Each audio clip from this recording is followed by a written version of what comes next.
I wonder if my seeds came today.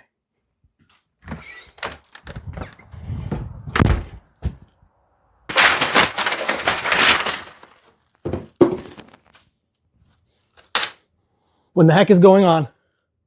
Oh yeah, I ordered too many seeds again, just like I did last year and the year before and the year before that. I ordered a lot of seeds.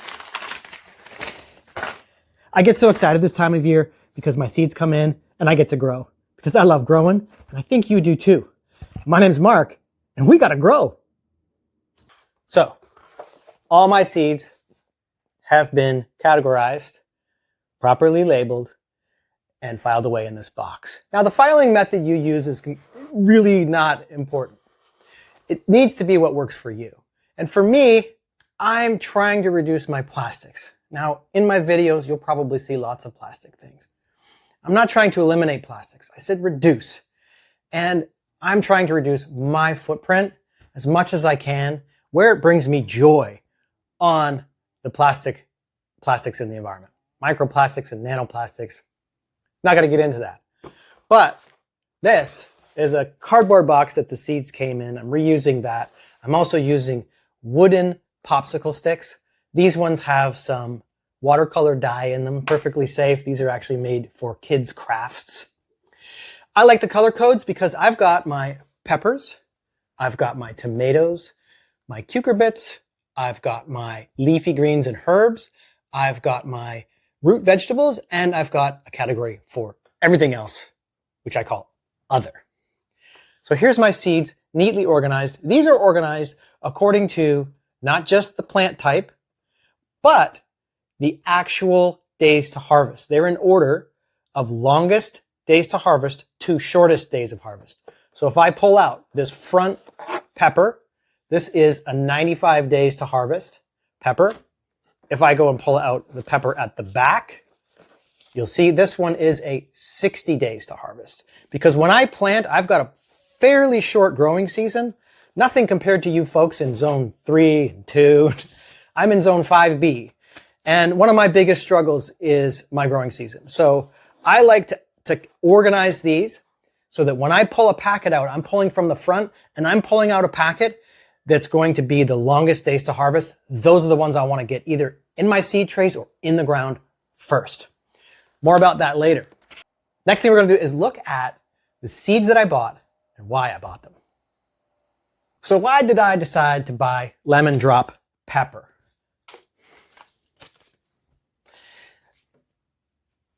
Let's look at the criteria on the back. There's a clue here. I've circled CA and PL. Now, all the codes apply to this particular type of plant in terms of criteria. But the ones I've circled apply to this specific cultivar. So again, we can see this one has Culinary Appeal, Disease Resistance, Novelty, Prolific, and Pest Resistance. This one, I've circled Culinary Appeal and Prolific. Culinary Appeal is anything to do with taste, flavor, what it does in your body. When you consume it, does it have medicinal benefits? Does it have nutrient benefits?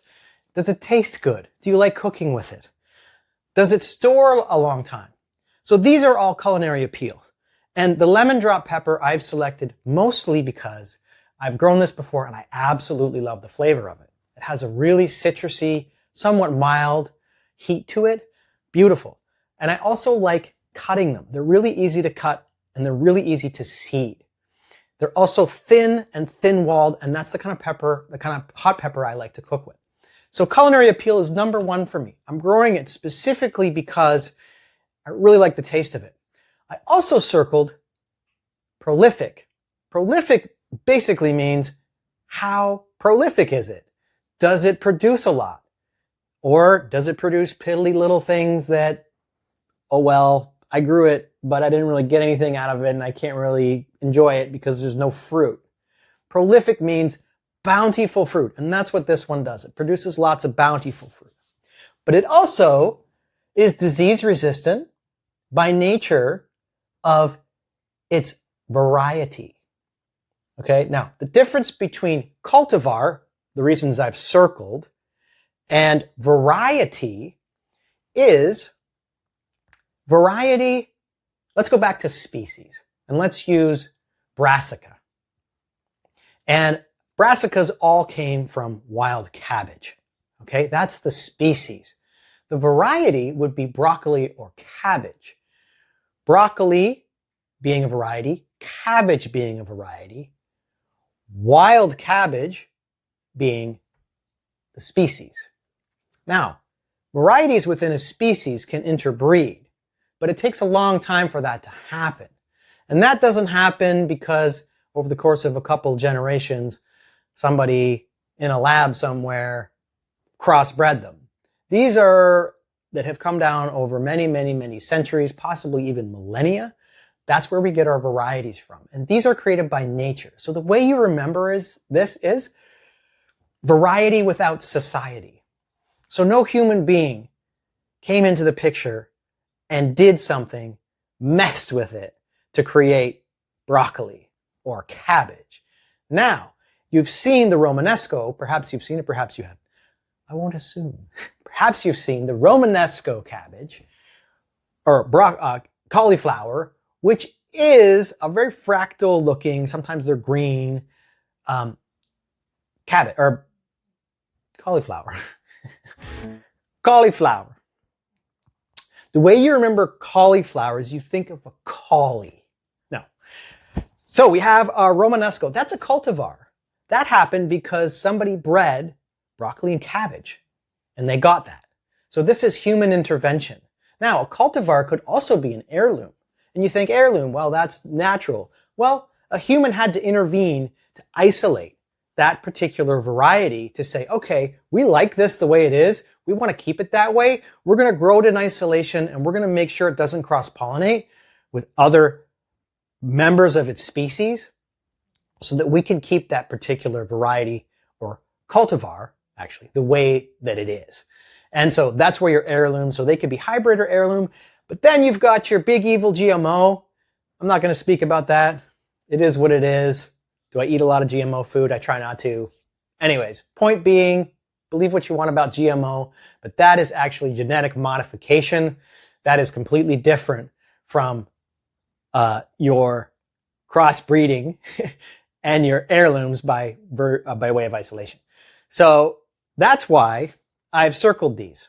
So this particular species, hot pepper, okay, especially, well, let's just say in my zone, zone 5B, peppers do really well in terms of there are very few pests, at least for me, that have affected my peppers. And they're also very disease resistant compared to my squash that gets vine borers and powdery mildew. Vine borers are pests, and we'll cover that in a second, but the powdery mildew is just brutal. So this one here is, at least for my climate and my conditions, disease resistant and pest resistant. I get very few pests that attack my peppers. And then novelty of it. I like the novelty of all hot peppers. Hot peppers are kind of a novelty. So that's my reasons right there. And then I've also circled prolific because this particular cultivar of hot pepper is very productive. Next, garden salsa hybrid pepper. This one is full on selected because another YouTube channel I watched said that this was one of the most prolific peppers they've ever had. It produces medium heat jalapeno type peppers. There you go. Next one, the Bulgarian carrot hot pepper. This one I chose for the same reasons as the other ones, but also because of its hardiness. It actually will grow and produce in cooler weather than the rest of them, and its growth speed. And that is another really important factor for me. And let me just show you the first one I pulled out. Now you remember, I order my seeds in the seed catalog here by days to harvest. This one, the first one I showed you, the lemon drop pepper, this one is 90 days. This one, 67 days. So these ones I'm planting because of the same reason as prolificness, because I really want peppers, and the faster the days to harvest, the sooner they produce, the more chances I have of actually getting peppers this year. And I would love to have some peppers.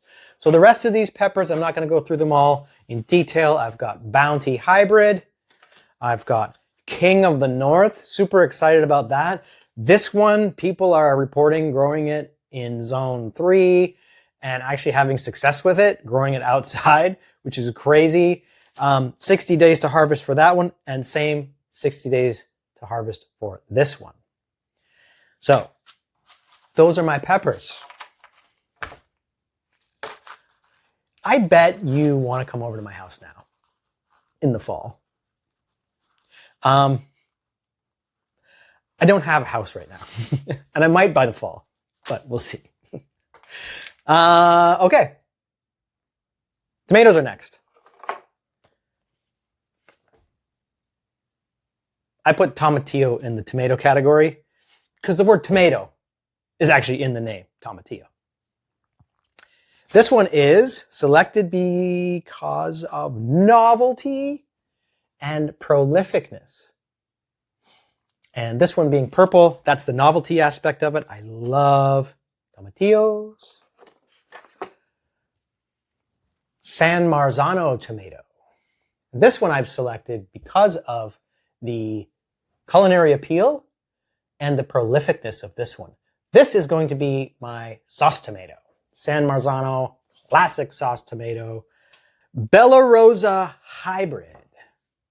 See those letters? What the heck does that mean? VFFNA. That is the reason I chose this pepper, because it is resistant to many diseases. And if you want to do research on it, the VFFNA, each of those stands for a different disease that this hybrid is resistant to. So again, a cultivar, meaning someone purposefully went out of their way as a human to make this what it is and give it the appeal that attracted me to it, which is its disease resistance, its heat tolerance, and its prolificness. A favorite of mine, which I will grow every single year. This is possibly my favorite tomato of all time. Of all time. That I've grown or bought at the grocery store. The Sunrise Bumblebee variety. This one, very, very resistant to splitting. I do love the taste of the Sweet 100 and the Sun Gold, but I had a lot of cracking on those. This one, nary a crack. And it tastes like crack.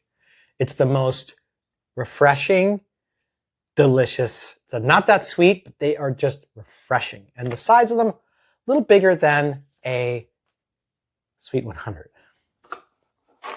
Highly recommend the Sunrise Bumblebee. Oh yeah, ground cherries. I'm going to grow ground cherries this year because they're kind of fun. That's a score for novelty. Also, look at the rest of that.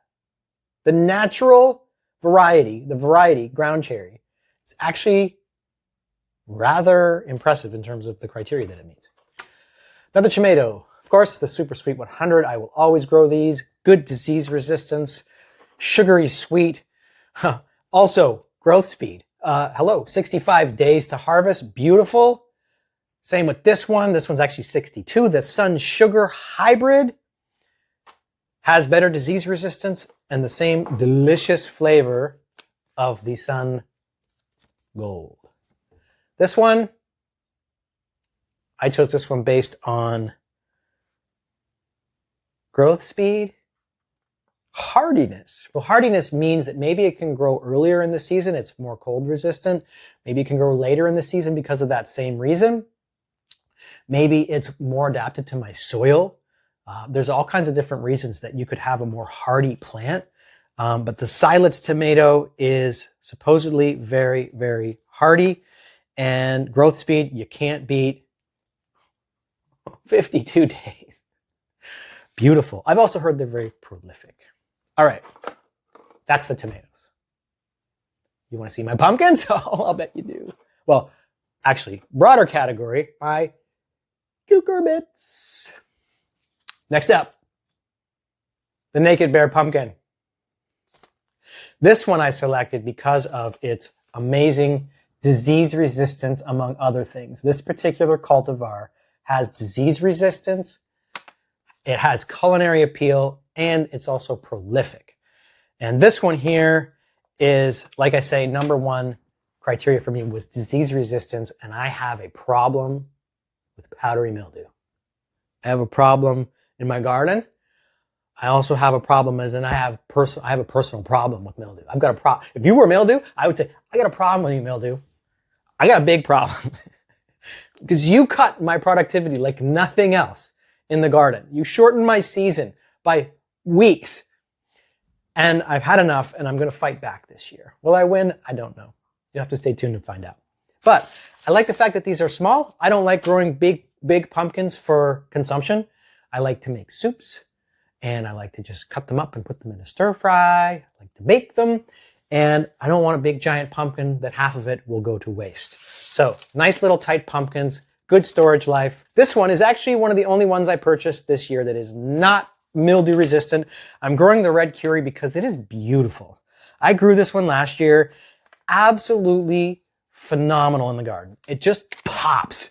It shines. It's this beautiful bright red color and just hanging all over the place like Japanese lanterns. Amazing. Oh, there is another squash. The adorable Butter Baby. Never grown it before, but I do prefer smaller squash. Again, I don't want to have a squash sitting on my counter that's been cut once in half and half of it gets used and half of it doesn't. So super excited about these. 80 days to harvest. Powdery mildew resistant. All right. The lemon cucumber. This one I've selected based on Culinary Appeal. It's also particularly hardy. And this one also based on Novelty and Prolificness. The White Wonder. This one based on Novelty. Little white cucumbers. Think about this though. When you're out in the garden and it's hot, stinking hot, and you don't really want to be out in your garden. I mean, you do, but you don't because it's so stinking hot. Well, this was another strategy I had this year. Choose varieties, choose cultivars, or varieties in this case. You could have a variety that's white or different color, based on colors. What I'm trying to get at is color. So I've chosen yellow beans because I find they're easier to see. And when you're out in the garden and it's hot and you just want to grab those beans, easy peasy. You can see them real easy. Arkansas Little Leaf. This is a cucumber. And why did I select this one? Oh, a lot of reasons. Holy smokes. Okay, so here we go. I'm going to introduce you to another criteria. It goes under the prolific criteria, but it's more specific. So you can see right there, this says Parth, short form for parthenocopic. And this one actually produces all female flowers and it's self-fertile, meaning you don't need pollinators. And a problem I had last year and the year before, actually more last year, was I had lots of pollinators in the garden, but for some reason my production was low. And I did not get nearly as much production as I should have for all the female flowers I had in my garden. Most of them just died off. They did not get pollinated. I was out pollinating by hand frequently, but every day consistently, no. So growing something that's parthenocarpic, give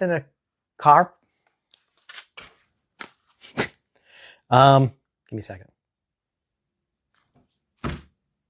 It's parthenocarpic. I don't know why I couldn't remember that. Parthenocarpic, parthenocarpic, parthenocarpic. Say it 10 times. Yellowfin. Doesn't that just burst with color? Don't you just want to eat that? Oh man, disease resistance again. Again. My squash, powdery mildew resistant. This one is also very hardy and heat tolerant. And the novelty of the color, easy to pick, also pops in your garden. Can pollinators see yellow squash or just yellow flowers? Crispy Crunch Hybrid Cucumber. 44 days to harvest. That is chosen based on growth speed. Enough said. It's also parthenocarpic. Who wants to talk about herbs? I do. Cumin. Gonna move a little more quickly now. This one here, I just love cumin. Rosemary. This one. What can I say? I love rosemary. Have you ever had potatoes without rosemary? Have you ever had that? Ashwagandha. This is 100% Culinary Appeal and the novelty of it. Heard good things about it and its calming effect. Can't wait to make myself some ashwagandha tea as I sit in my evening garden. This one. Broccoli. This one is apparently a hybrid cross between broccoli and kale. Cool. Can't wait to try that. Oh, and this one, okay, I admit, I could probably get some sort of insect netting or row covers. I've seen lots and lots of tutorials on how to build them, especially since I have raised beds already, but I'm too late. And my broccoli and cauliflower, these type of brassicas get absolutely clobbered by the cabbage white butterflies. And I have just given up. Like last year, I tried to grow some again, even though the year before, they just get decimated. I'm having trouble growing brassicas. I like these because once you harvest the head, it actually grows quickly, these side shoots. So I'm hoping the speed of growth will actually outpace the pest situation. Lemon thyme. This is the reason I went to the Bumbleseed site. I looked everywhere for lemon thyme. Think I could find it? No, until I went to Bumbleseeds. And so my whole Bumbleseed order is thanks to this one herb. And I had lemon thyme a long time ago. I found it here and it was at a garden center.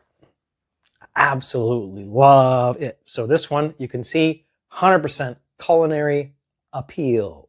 And again, remember, my criteria, I've circled Culinary Appeal because that's the particular reason I chose this cultivar over the general variety of thyme. I do love thyme, but this particular cultivar has the lemon flavor, and that's what I'm after. Is it also fairly disease resistant, hardy, heat tolerant, a great intercropper, and pest resistant? And we'll get into intercropping a little bit more as we get into the flowers and the stuff that actually repels the pests. So you're learning my criteria bit by bit. I think you might even want to adopt it as your own. Thyme, Orangello thyme. Didn't know there was such a thing till I went on the West Coast Seeds site. Hit me like a holy crap moment. And I thought, orange flavored thyme? Woo, can't go wrong. Paris Island Cos. Now, romaine and cos have been used interchangeably. Romaine originating from, you guessed it, Rome, and Kos actually, a Greek island, I believe, is where Kos originated. And this one actually, specifically Paris Island, is probably where this one's from. This one I got because of, check it, heat tolerance. So this means this one is tolerant to heat. And in the case of your lettuces, slow bolt. Who has two thumbs and, oh, I've ruined it. My thumbs are already up. You get it. Catnip. This one is in a category all of its own called cats. CA for cats. Actually, no. Culinary Appeal for the cat.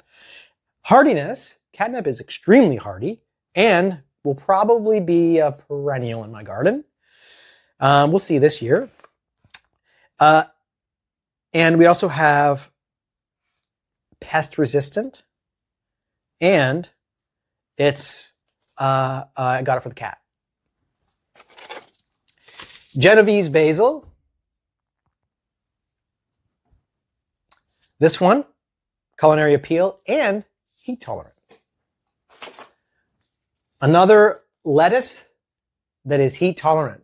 So this one, the new red fire, is gorgeous looking, striking. Heat tolerant. I purchased this also because it's novel, that color. Popping red in my garden. Cilantro. Coriander, slow bolting, it's in the name. This one is also slow to bolt and heat tolerant. And that was another criteria I chose for this year. I wanted most of my edibles, my leafies, to be heat tolerant.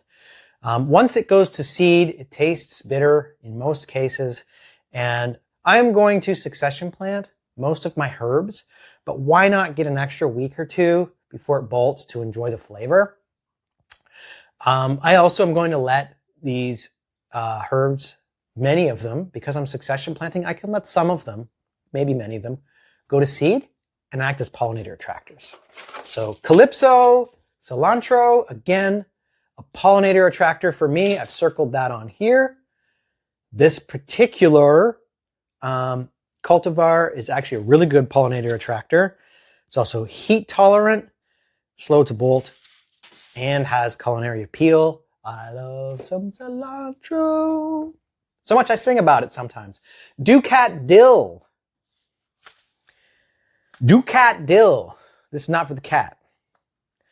The cat gets the catnip. And the cat must leave the dill for me.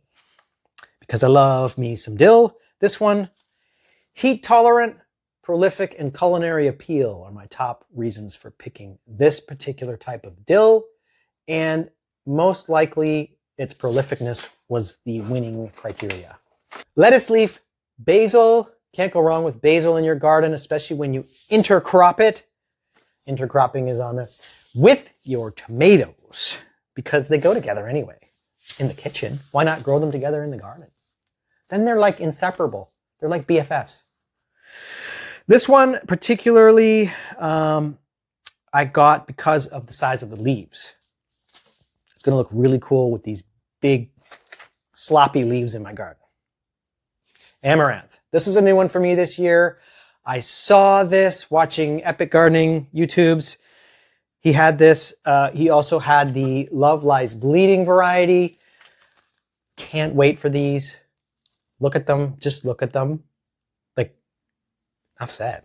Like, don't you, like, let's grow it. They also are edible. The seeds are supposedly edible and delicious and really good for you. Okay, now we're going to get into some root crops. We've got onions. This one I chose because of the growth speed.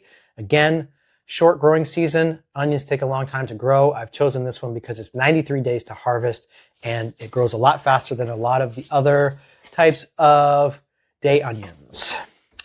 Candy hybrid. Again, this one's only 85 days. This one I chose also for its disease resistance and its hardiness. Carrots. Nantes Corliss carrots. Now this one here, I also got a Scarlet Nantes variety of carrot. This one I chose because of the novelty of the fact that it comes with these little seed tapes. And I've never grown with seed tapes before, and I'm super excited to try it. Now, looks like some sort of wild beast opened this seed packet. I've never liked this. So I'm going to show you in another video how to cut open your seed packets so you don't get that mauled look on the top, and yet you can actually seal it up again so the seeds don't fall out. All with just a pair of scissors. Exciting. Nantes carrots are coreless. Culinary appeal. Now we're into our other category. We have callaloo. I got no clue what callaloo is going to do because I didn't order it. It was a free seed packet. Look at that. These seed companies, I'm telling you, handwritten thank you. Like, come on. Free seed packet. I seriously have no idea what callaloo is. Not a clue. But I'm excited to grow it. Now we're into a lot of our flowers and pollinator attractors. This one is chosen based on the intercropping criteria. I've circled that. This is a French marigold, and French marigolds actually help repel some of the non-desirable nematodes in the soil. Actually kill them, I think. but definitely helps prevent that in the soil. They're also beautiful as pollinator attractors. They add pop and life to your garden. Growing French marigolds. I'm also growing zinnias. This is a particular under the sea mix, they call it. It has kind of corally, nice colors. And again, this one is chosen for intercropping, but primarily with this one for the novelty of it. And these are apparently very attractive to butterflies and also very beautiful to look at. I grow these every year. Nasturtiums, a staple in my garden. Culinary Attraction, Culinary Appeal, Hardiness, Intercropping, Pollinator Attractor, and I found them to be very, very prolific. They're a little bit slow to start, but once they go, they take over your garden in a good way. And these will be intercropped everywhere in my garden. And we have, more catnip. The cat must have been on my keyboard when I was placing that order. More catnip. Where's the cat? Kitty, kitty. Kitty, kitty, kitty, kitty. My cat's in trouble. Honey Select corn. 100% Culinary Appeal. This is one of the sweetest varieties of corn. It's award-winning. It also has good disease resistance, hardiness, and for corn, it's apparently fairly prolific. We're almost done. Only 3 more seed packets left. We're into our legumes. We've got shelling peas, Culinary Appeal, disease resistance, intercropping. Now, why did I put intercropping for peas? Well, like all legumes, they are known to be nitrogen fixators, meaning they fixate on nitrogen and don't stop thinking about it. And then they put it in your soil. So these are also chosen based on disease resistance because my peas have been very susceptible to the powdery stuff that we all know and love so much. Oregon Sugar Pod 2. This is another variety that is disease resistant to the powdery and also resistant to Fusarium P-Innation Mosaic virus. Cool. Last one is, like I said, yellow beans, Gold Rush. These ones picked specifically because they're easy to pick. They're picked for picking, disease resistant as well.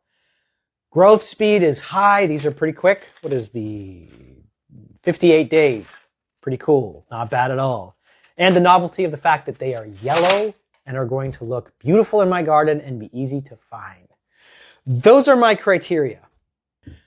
So, the long-awaited full list of my 10 criteria, which I'm going to throw up as I read them out. Culinary, in no particular order other than alphabetical, which is an order. So these are in alphabetical order. Culinary Appeal. This is anything to do with how it's cooked in the kitchen, how it tastes, what it does in your body. Maybe like ashwagandha, you're getting it because the culinary appeal of that calming feeling in your body. So anything that has to do with consuming it or storing it so you can consume it. That's my culinary appeal category. Disease resistance. This is clearly a winner for me this year. Probably one of the biggest criteria I used is disease resistance. And disease resistance is a big deal because you can get so much more productivity and make your time so much more worth it in the garden in terms of what you spend on seeds, the number of seeds you plant, the time you spend planting and watering and pruning and everything. All your time is invested in these plants over the summer as you garden, and disease resistance can give you more time with your plants. Growth speed, another big one for me this year, especially since some of my crops, like peppers in the past, just didn't mature enough to even produce fruit. So growth speed's a big winner for me. Hardiness. Hardiness has to do with everything from what type of ground it can grow in. You could also create another category called drought resistance, But I've kind of looped that into hardiness just because I only wanted 10 categories. 10's a nice number to have a list. You've got all your top 10s and all this. These are my top 10 criteria. And hardiness also has to do with its ability to withstand the environment. So it could be temperature, it could be heat versus cold. It could also be length of the growing season is a big factor here. The hardier it is, the longer the growing season. Heat tolerance. Heat tolerance in the case of my criteria has been mostly directed towards slow bolt lettuces and herbs. And that's a big one for me. I don't like going out to my garden and thinking, I need cilantro. And there's no cilantro because the cilantro now tastes like soap because it went to seed. So not a fun activity for me. That's why I've chosen some slow bolt varieties. Intercropping, also called companion planting. I'm not particular to either term, but IC is a nice 2-letter word. Intercropping is things like your marigolds and your zinnias and your basil, planting that in between your more pest attracting plants, like your tomatoes and maybe some of your cucurbits, your squashes, putting that in the ground beside it. And when I say beside it, I mean like if you're spacing your tomatoes 2 feet apart, I would put a basil plant between each one. And then NO for novelty. Novelty. What can we say about novelty? Well, that has anything to do with the color. It has anything to do with how it looks. Maybe it looks interesting. Maybe it's something you've never seen before. For me, novelty also includes stuff I've never grown before. This is my first time growing it. Novelty could include things like it has a particular interest in a certain market. If you're maybe wanting to sell some of your produce. So novelty, a broad category, it could possibly include a lot more. It's kind of a broad category that allows you to decide rather than being very specific. You can just say, yeah, that fits into the novelty category. If you don't have sunflowers in your garden, you're crazy. They're big, they're beautiful. They add such life and vibrance. They're interesting. People walking by always comment on my sunflowers and they attract those pollinators. It's like a beacon. So grow sunflowers, grow big ones, grow little ones, grow lots of them, grow lots of pollinator attractors. You'll be thanking yourself that you did, and the bees will thank you. Number 9 is prolificness, or prolificness, however you want to say it. This is basically if it grows a lot of food. Or it could just grow a lot of whatever it is you want. Maybe you want color. Maybe you want just lots of growth in your garden. Prolific means it grows well, either specific to your zone, or it's just known to be prolific. And it could be a hot pepper that's small, like maybe a habanero that grows dozens and dozens of habaneros. Or it could be a bell pepper that's just maybe grows only 5 per plant, but they're ginormous. So prolific is a category you can kind of play around with, decide how you would like to use it. But for me, it basically just means lots and lots of production. And the last category is pest resistance. Pest resistance. These are bangers for pest resistance. Lovage, similar to a celery, but doesn't have the same attack vector as celery for getting things like aphids and whiteflies. It's actually repellent to them. And this is means it's a pest resistance and intercropping are 2 criteria, but they're actually very similar. And pest resistance could also mean pest repellent. So you could say PR for pest repellent. That's a great intercropping tactic. So yeah, those are all my criteria. Oh man, that was a lot of seeds. Thanks for growing along with me on this one. I hope you learned something. Until next time, I gotta grow.